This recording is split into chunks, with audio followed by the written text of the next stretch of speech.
এক অসভ্য ছেলে মেয়েটির অজান্তে চুপিসারে তার পানীয়তে একটি অজানা তরল ঢেলে দেয়। কিছুই না বুঝে আশেপাশের লোকজনের উৎসাহে মেয়েটি সেই মিশ্রিত পানীয় এক নিঃশ্বাসে খেয়ে ফেলে। কিছুক্ষণ পরই তার মাথা ঘোরা শুরু হয়। সে ভাবে হয়তো বেশি খেয়ে ফেলেছে, তাই উঠে বাড়ি যাওয়ার চেষ্টা করে।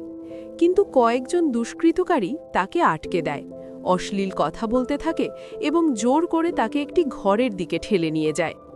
অনেকক্ষণ পর যখন মেয়েটি আবার বেরিয়ে আসে, তার চুল এলোমেলো, চোখ ফাঁকা, মনে হয় যেন তার আত্মাই হারিয়ে গেছে। তাদের একজন যাওয়ার আগে মেয়েটির ব্যাগে ২০০ টাকা ঢুকিয়ে দেয়। মেয়েটি দরজা থেকে বেরিয়েই সেই টাকা মাটিতে ফেলে দেয় এবং টলতে টলতে বাড়ির দিকে হাঁটতে থাকে। ৩ দুষ্কৃতকারী মেয়েটির কষ্ট করে হাঁটা দেখে একটু ভয় পায়, কিন্তু যখন জানতে পারে মেয়েটি শুধু তার বৃদ্ধ দাদুর সঙ্গে থাকে, তখন তারা নিশ্চিন্ত হয়ে যায় এবং আবার তাকে নিয়ে নোংরা আলোচনা শুরু করে। বাড়ি ফিরেই মেয়েটি ভেঙে পড়ে, মাটিতে বসে কান্না শুরু করে। তার দাদু ছুটে এসে জিজ্ঞেস করেন, কি হয়েছে? কিন্তু মেয়েটি কিছুই বলতে পারে না, শুধু কাঁদতে থাকে। দাদু যখন তার শরীরে আঘাতের চিহ্ন এবং রক্ত দেখতে পান, তখন তিনি সব বুঝে যান। তিনি রাগ দমন করে জিজ্ঞেস করেন, কারা করেছে এসব? ৩ জনের নাম জানার পর তিনি মেয়েটিকে বিশ্রাম নিতে বলেন এবং বলেন, বাকি কাজ আমি সামলাব। প্রচণ্ড রাগে তিনি একটি বড় কুড়াল নিয়ে তাদের হত্যা করতে বেরিয়ে পড়েন। কিন্তু পাশের পুলিশ প্রতিবেশী বিষয়টি বুঝতে পেরে তাকে থামিয়ে দেন। তিনি বলেন, আইনের পথে বিচার চাইতে হবে, প্রমাণ সংগ্রহ করতে হবে। কিছুক্ষণ পর পুলিশ দল নিয়ে ৩ দুষ্কৃতকারীকে গ্রেফতার করা হয়, কিন্তু তাদের মধ্যে একজন পুলিশ প্রধানের ছেলে। তাই পুলিশ প্রধান এসে ছেলেকে বাঁচানোর চেষ্টা করে এবং নিজের প্রভাব খাটিয়ে মামলাটি নষ্ট করে দেয়। ৩ জনই মুক্তি পেয়ে যায়। এরপর মেয়েটির মানসিক অবস্থা আরও খারাপ হতে থাকে।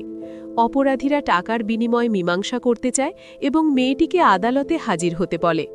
মেয়েটি দাদুকে কষ্ট না দিতে রাজি হয়, কিন্তু প্রসিকিউটরও তাকে অপমান করে, ঘটনাটি নিয়ে বারবার প্রশ্ন করে এবং তাকে আরও মানসিকভাবে ভেঙে দেয়। দাদু যখন ন্যায় বিচার চাইতে যান, দেখেন সবাই দুর্নীতিগ্রস্ত।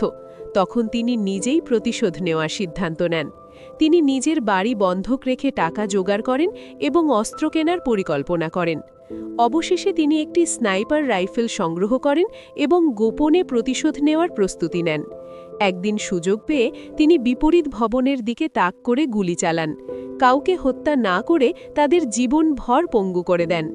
মানুষজন আহত দুষ্কৃতকারীকে দেখে উল্টো হাততালি দেয়। পরে তিনি দ্বিতীয়জনকেও একইভাবে শাস্তি দেন। পুলিশ সন্দেহ করে তদন্ত শুরু করে, কিন্তু কোনো প্রমাণ পায় না। শেষ পর্যন্ত জানা যায়, ভয়ে পুলিশ প্রধানের ছেলে নিজেই পাগল হয়ে যায় এবং দুর্ঘটনায় মারা যায়। পরে প্রতিবেশী পুলিশ অফিসার স্বীকার করেন, তিনি আগেই সব বুঝেছিলেন, তাই গোপনে অস্ত্র সরিয়ে ফেলেছিলেন, কারণ তিনি জানতেন দাদু শুধু ন্যায় বিচারই চাইছিলেন। গল্পের শেষে দাদু বাড়ি ফিরে দেখেন তার নাতনি আবার গান গাইছে, আর তখনই তার চোখে নীরব অশ্রু ভেসে ওঠে।